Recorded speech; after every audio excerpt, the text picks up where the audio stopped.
Today's online meeting is on maintaining the appetite for good food intake.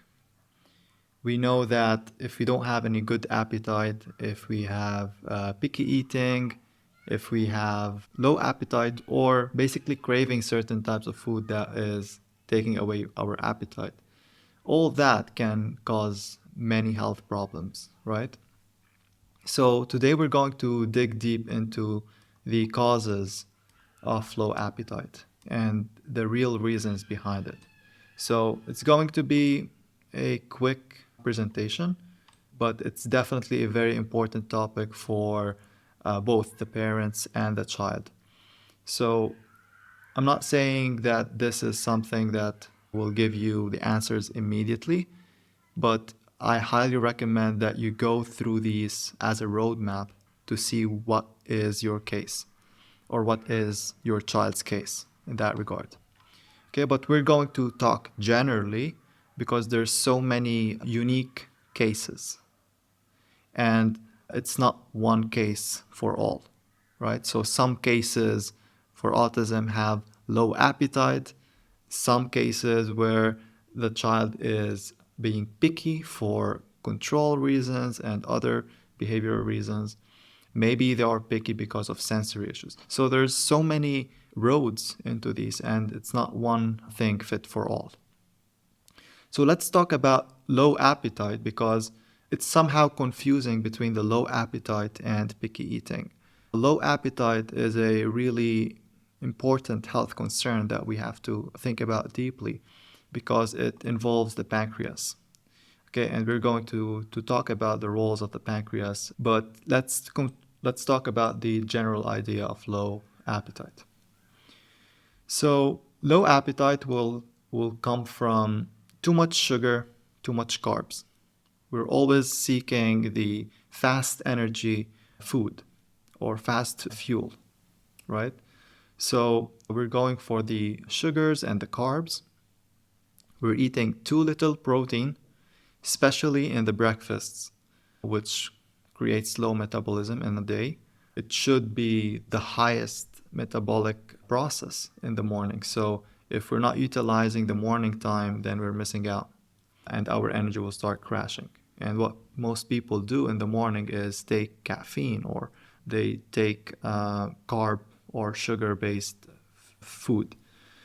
So the protein part is a very crucial thing in appetite throughout the day. And we can fix that if we just consistently work on the breakfast more and more. Snacking will definitely decrease the appetite because it will mess the hormones of the body. We will not actually be hungry if we're continuously snacking, and the body will be tired because we're continuously ingesting food. The body needs break and it needs to feel hungry in order for it to eat an adequate meal. Most snacking comes from cravings. Okay? And that is what leads to eating too much sugar and carbs actually as well. Okay? Gut issues as well is something that causes low appetite. If there's gut toxicity, there's a lot of toxins in the gut, low appetite will be the result. So let's talk about all these, right? We talked about all these things, but sometimes it's not in our control, right? Let's talk more scientifically about why these things are important and why they happen. So we have this organ in our body, the pancreas. It's a very important organ and gland, so it works as both. The pancreas produces enzymes, and those enzymes are very important in digesting food. If we are not producing enough enzymes, we're going to have indigestion. Okay? And the pancreas can get tired at some point and stop producing enough enzymes. And the reason why it gets tired is because we're stimulating it too much, right? If something is very stimulated over an extended period of time, it will get tired. It's just like the muscles. If we are extensively working out and using the muscle, it will get tired. The same thing will apply to the organ, but it takes too much time, much more than the muscle to heal, right? If we rest it. So there's a lot of metabolic processes that will start malfunctioning, and one of these is enzyme production. Enzymes are already found in food, but in many cases we are destroying the food, and we're eating food that doesn't have enzymes. And if the pancreas stops producing enzymes, we will start having indigestion. We will not be able to digest food properly. Okay? And if we're not digesting food properly, of course, we're going to have constipation, but also we're going to have gut toxins, right? So we're going to have constipation and toxins in the gut. It's all going back to no enzymes. So if we fix the enzymes, if we improve the enzyme production in the body, all that will fix, right? That's fixing the root issue. Also, if we're not having enough enzymes, then the body will already know that, oh, I cannot eat, right? And that's when, okay, the cases of ARFID happens because of that. It's basically like a refusal of food, like they don't want to eat because they're not producing enough enzymes. And now the body already knows that it cannot eat because eating will cause indigestion. So it will cause low appetite and it will cause indigestion. So this is one of the main roles of the pancreas. We're putting in the food in the body. We're not sure if that food has enzymes or not, right? A green juice has enzyme. A McDonald's or let's say whatever junk food, it doesn't have any enzymes. Then the body will have a lot of problems digesting the fast food.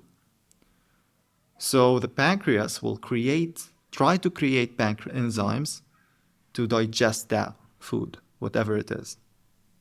Okay?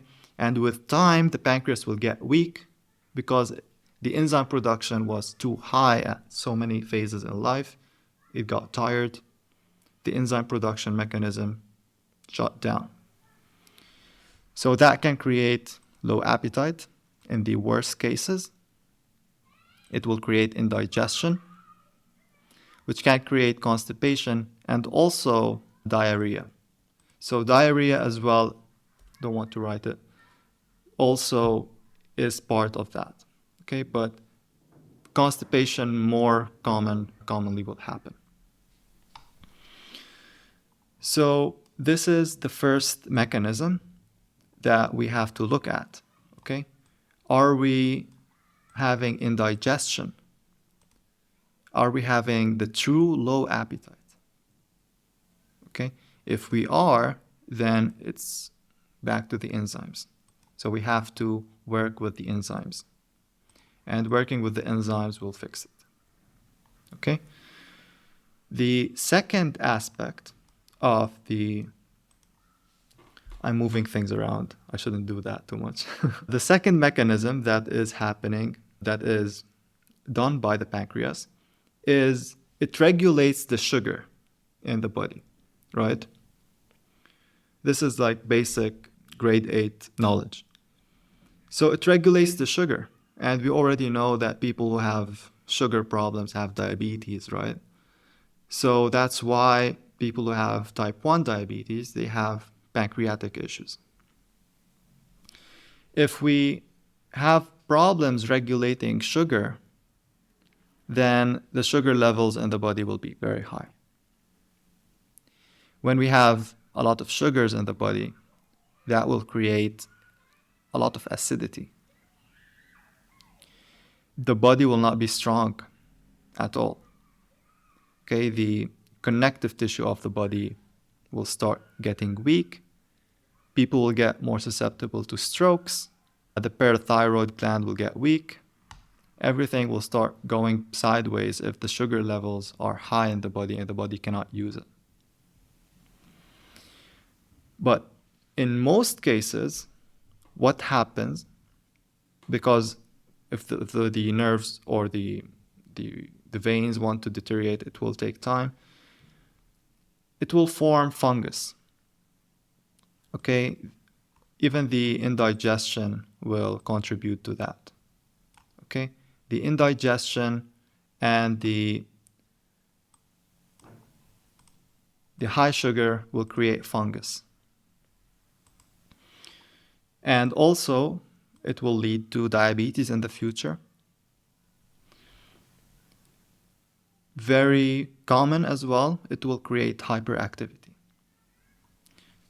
If we want to look at the activity of the body, the energy activity in the body, if you are a mom or a parent who just in your adult years started having fatigue or low energy, I bet that in your childhood you had a lot of energy. And the reason why it starts with very high energy and then goes low is because the glands have high energy, then it will start going low. Okay, that's how it all happens. Hyperactivity, then hypoactivity. So it's very important to understand why hyperactivity happens, okay, because of the high sugar levels, but also why it should be addressed, why we should address it, because in the future, it will lead to hypoactivity. Hypo is more dangerous than hyper. Okay, hypo is when the gland is very weak, it's not functioning. Hyper is when it's very active and it's hyper functioning. It's creating, it's stimulated, working a lot.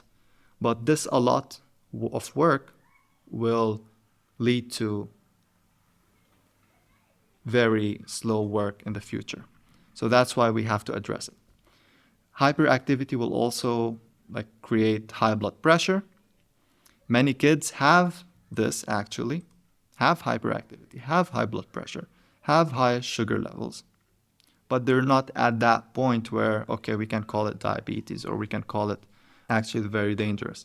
But it is, these are only signs, right? And what is diabetes? What is high blood pressure? It's just symptoms.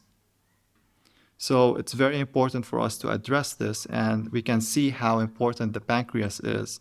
And basically what we are eating has to do with all this, right? From diabetes, from high blood pressure, to fatigue. Okay?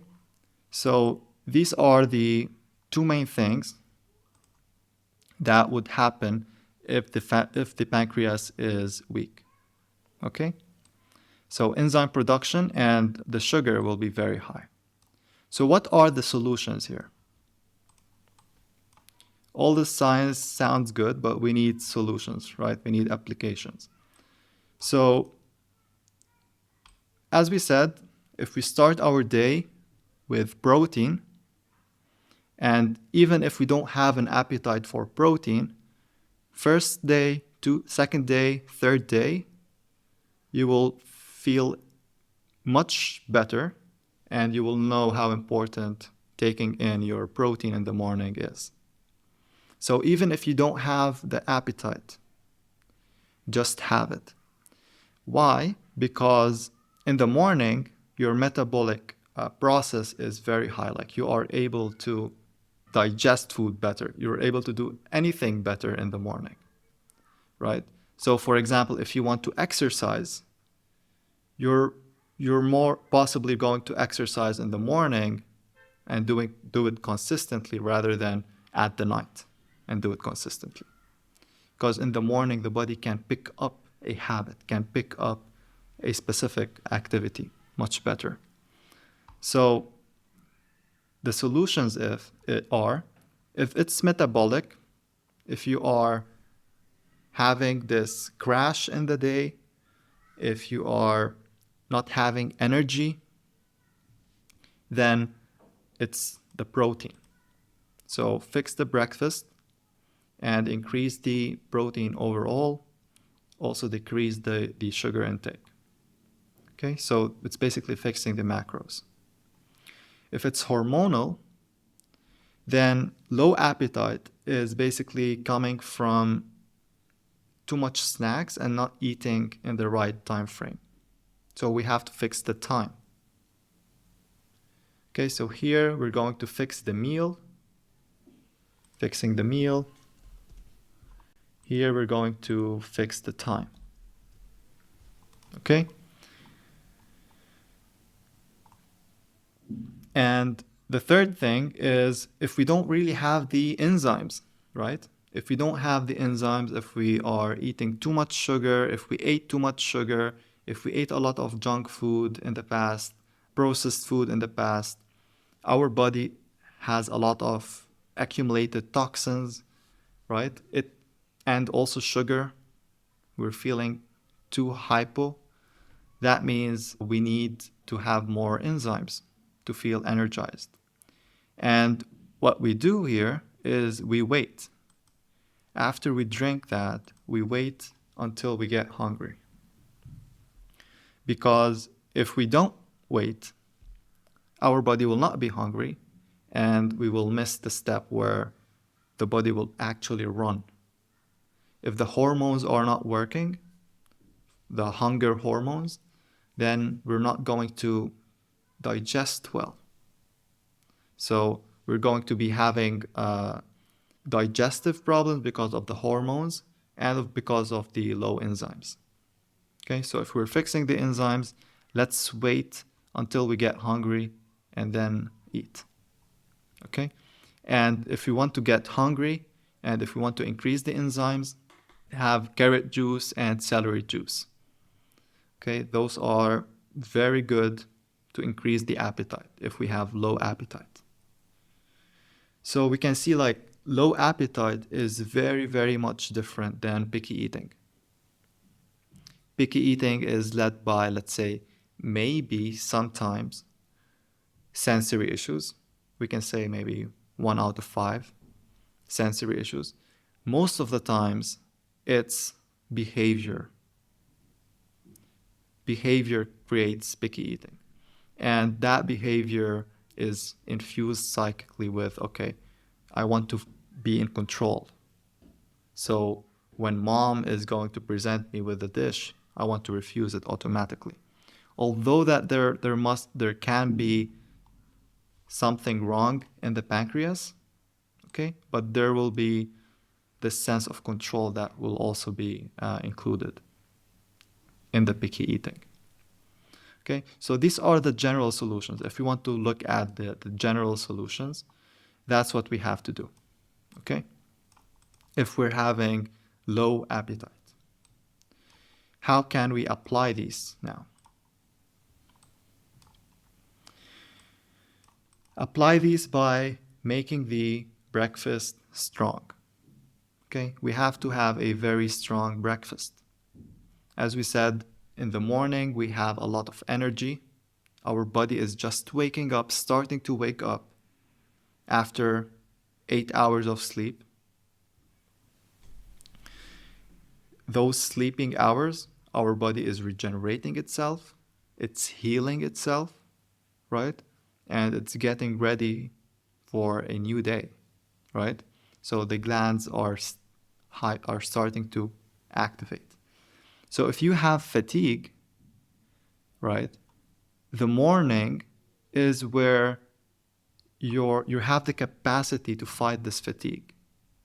Because if you don't allow yourself in the morning to curate the fatigue or the energy, then you cannot do it any time of the day. So the best opportunity is to utilize the morning, because in the morning the adrenal gland is the strongest, is at its strongest, right? So in the morning, utilize the breakfast, have a meat and egg breakfast. If you know that you have low pH and acidity, and if you have low pH and acidity, maybe you wake up at night, you cannot sleep fast, you have insomnia, you constantly move at night, you wake up and there's the mucus in the saliva in your mouth is too like slimy and like it feels weird in the mouth, right? So in that case, have a cup of green juice before breakfast. Wait until maybe 45 minutes to 1 hour, or maybe until you get hungry, and then eat the breakfast. Okay? So if you do have all these signs of low pH, because in the sleep, the body is healing. Okay? The body is detoxifying. Sleep is responsible for most of the healing. If the liver wants to repair itself, if the lungs want to repair themselves, if the brain wants to heal, 90% of the time it happens during sleep. And that's why when we wake up, we have to deal with all this metabolic waste. Okay? And if we are leaning towards acidity, we're not be able to deal with that metabolic waste. So the best option is to have enough green juice when we first wake up to just open up the lymphatic system, increase the alkalinity in the body, decrease the acidity, and then we will have a breakfast. And of course, we want the breakfast to be high protein, a strong breakfast, so the body will utilize these nutrients to sustain us throughout the day. And if you can, just have it very, very simple breakfast. No need to complicate it. And with time, you will just pick it up more and more. You'll get used to it because you were feeling good. Whether it's egg, meat, don't complicate it. The fewer the ingredients, the better. Okay? Because basically we're dealing with pancreatic issues and we want the fewer the ingredients, the easier to digest. Milkshakes are good, but I would say it doesn't have enough protein. Unless if you just make it with eggs, which can be made, but I would prefer eating meat. Okay, and you can wait until you eat meat. Like if you're not hungry, if you feel acidic, it's always good to have green juice before the breakfast. Okay? The second point here is limit the sugar and carb to minimal. Don't eat sugars and carbs. It's inferior source of energy and the body will use it fast and it will just tire the body. Okay? So either they keep it on a minimal or eliminate it. I would say eliminate it. And when I say like sugar, like the actual sugar, you cannot eliminate carbs 100%, right? It's found in the eggs, in the meat, in everything, basically. But when it comes to, let's say, bread, potatoes, rice, try to fast from that. People talk about fasting. Try minor fasting, like fasting on carbs, okay, without eating carbs, or like the general carbs, like grains, legumes, rice, bread, right? Fast on those. Don't eat those. That's the optimal fasting if you want to fix your metabolism and fix the organs. So when it comes to the kids as well, if they have low appetite, if you feel that they're not eating much food, always craving carbs, craving sugar, reduce that. Give them the king breakfast, the meat and eggs, and their metabolism will pick up throughout the day. Okay? It all starts in the breakfast. Breakfast is king. The same thing with, let's say, sleep. right? If the child is not sleeping 8 hours every day at the same time, 8 hours. 8 hours is for adults. 10 to 12 hours per kid. If they're not sleeping that much, the next day will be terrible, right? Then we have the breakfast. If they're not having good breakfast, the rest of the day will be terrible. Okay? So, of course, breakfast, I would say a lot of meat, a lot of fat, especially protein. Also, if we have low appetite, we don't seek food, we feel like, oh, we don't really want to eat. It can be, as we said, the pH level and also toxicity in the gut. Okay, if there's gut toxicity, then the body knows, oh, indigestion again. I'm going to have indigestion again. I'm not going to eat because I have toxins. So what we can do, give the body starchy. In that case, it's the carrots. Carrots will work very well. From the unsalted cheese resource, you can make it at home. Bring the milk, ferment it. It will separate into the curd, and then place it in a cheesecloth and make cheese from it. And don't salt the cheese. Okay? That cheese will help clean the gut. If you're looking for starchy food, you have the pumpkin juice. You can have potato juice or carrot juice would be the easiest to get. Okay? That will help clean the gut and reduce the gut toxins. Okay? So with time, you'll have better appetite. We have to see which of these is the case. And as an observant, like whenever you go throughout your day, okay, which one child has, right? And then tailor the solution accordingly. So if there's no appetite, we want to open the appetite by not snacking, because if we're continuously snacking, the hunger hormones will not form, we will not feel hungry, and we will not eat. We'll just crave and snack. Craving doesn't come from the organs of the body, it comes from the fungus. So it's not a bodily need. It's not what we need. It's what the fungus wants. So if we're snacking, we're basically feeding the fungus. We're not feeding ourselves. We have to take a break because the body works in rhythms. There are certain rhythms that the body works in.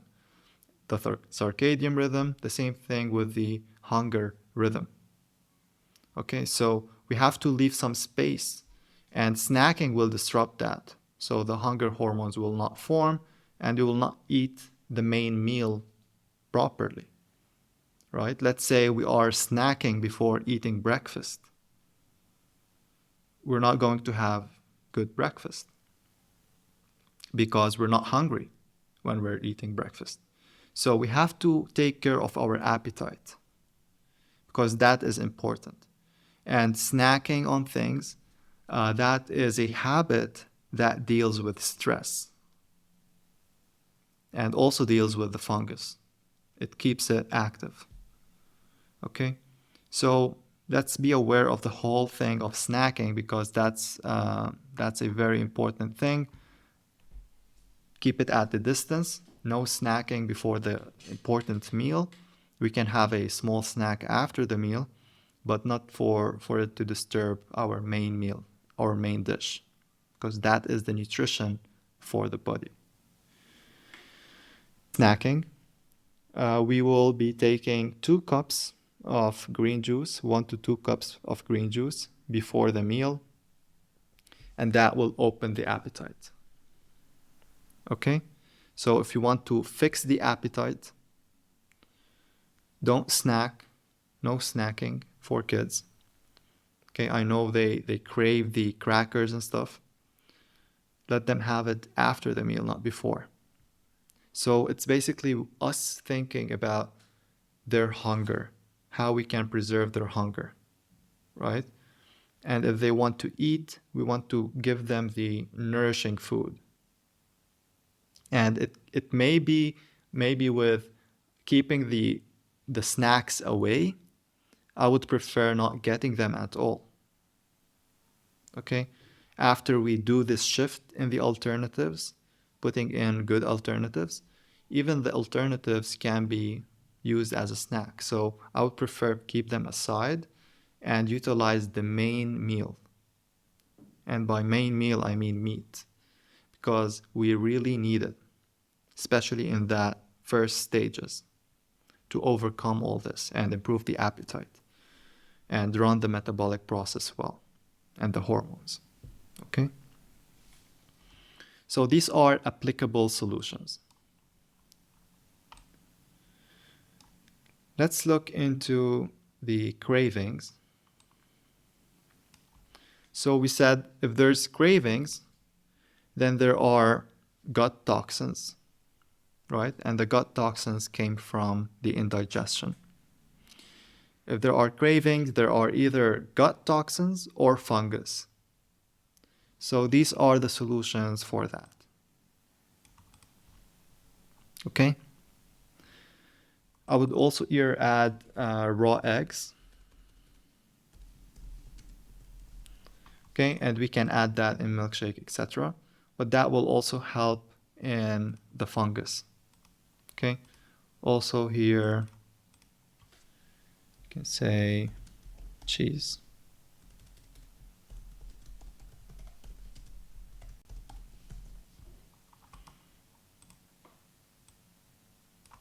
Okay, if we're dealing with cravings. If we have appetite, low appetite,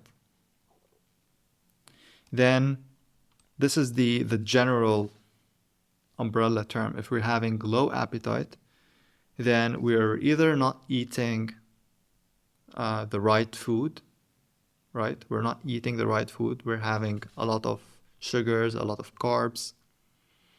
We're not utilizing the breakfast well. We're waking up at night with a low pH. Or we're having a lot of cravings throughout the day and snacking, which creates low appetite. Or we're not eating in the right time. We're not waiting until we get hungry. So which one of these is your case, right? And accordingly, we can win by fixing the morning routine, including the alternatives, right? Alternatives, I mean, like even the honey. The honey is fantastic. The honey, the unheated honey. Okay, unheated honey is great. So if there's any cravings for sugar or carbs, give honey, and the cravings will basically subside, because the craving comes from, okay, craving for sugar, a craving for the actual sugar that activates the body. But the honey, the unheated honey, doesn't have that much sugar, and it also supports the pancreas. So it fixes the root problem. But be careful, like here, if you're not eating enough protein, then you have to keep that low.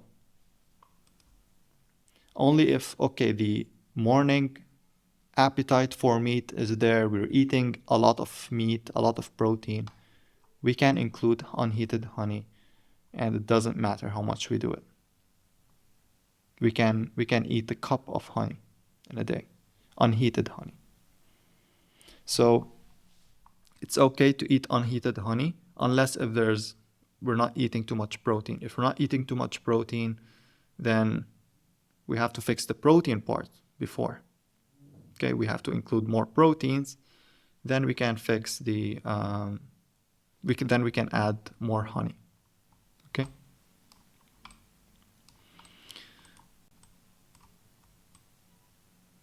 So for picky eating, as we said, picky eating is a different type of thing when children are refusing food, they don't want food, and that will come from sensory issues. When the child is eating something, they don't refuse it, they try it out, and when they eat it, they feel so weird.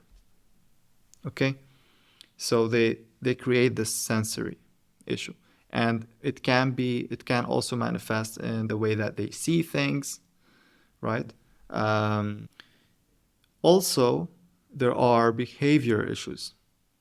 So it's guided by the behavior, and it's for control because the child wants control, and the best way to control things is to refuse the food, right?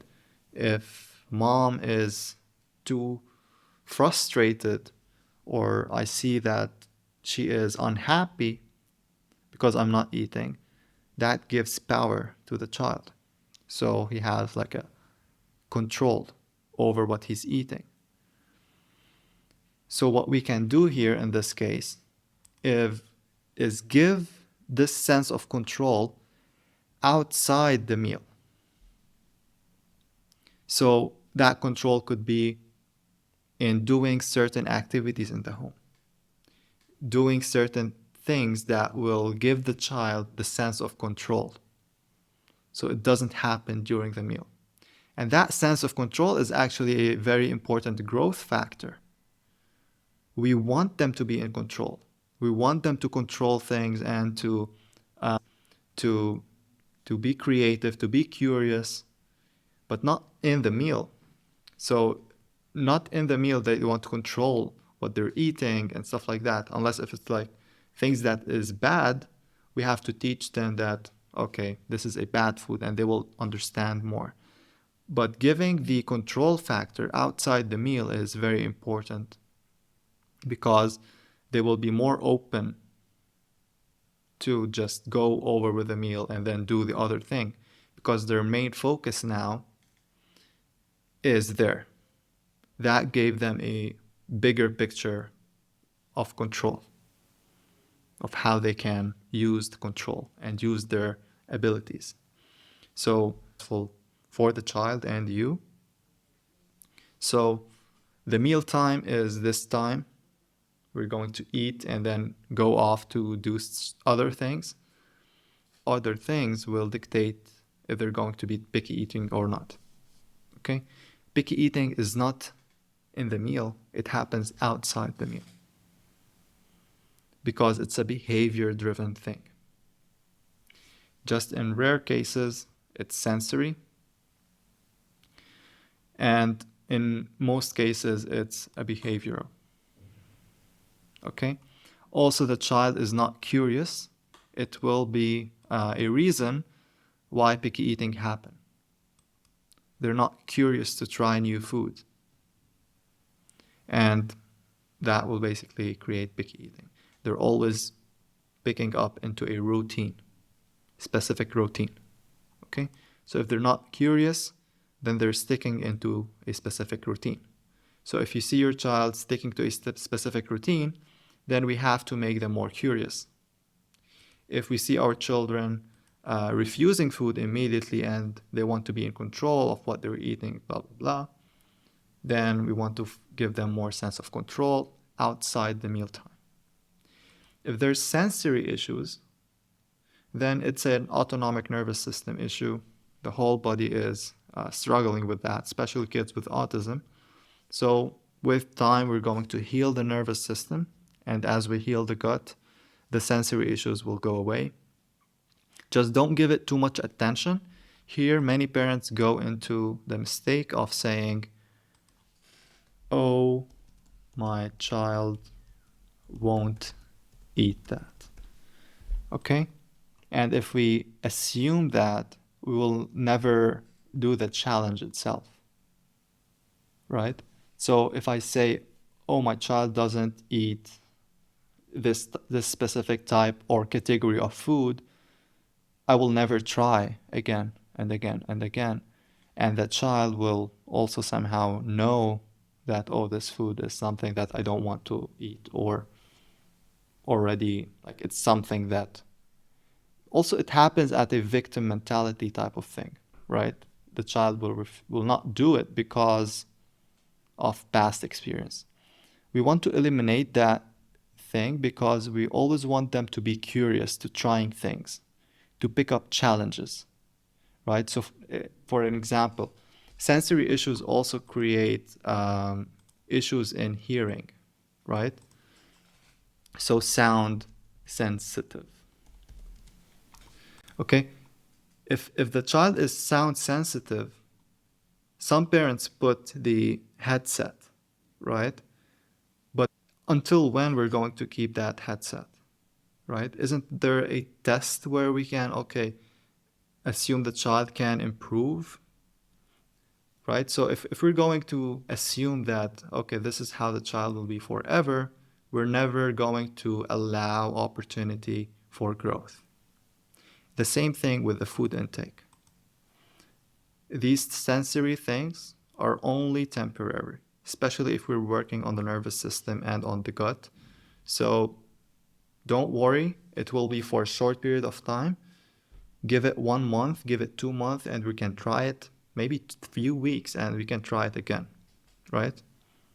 So I've heard stories, of course, like in the group where kids weren't eating eggs, weren't eating like puddings and stuff like that, and they started eating it. As long as we're keeping the option there and we're keeping the challenge, the child will get over it.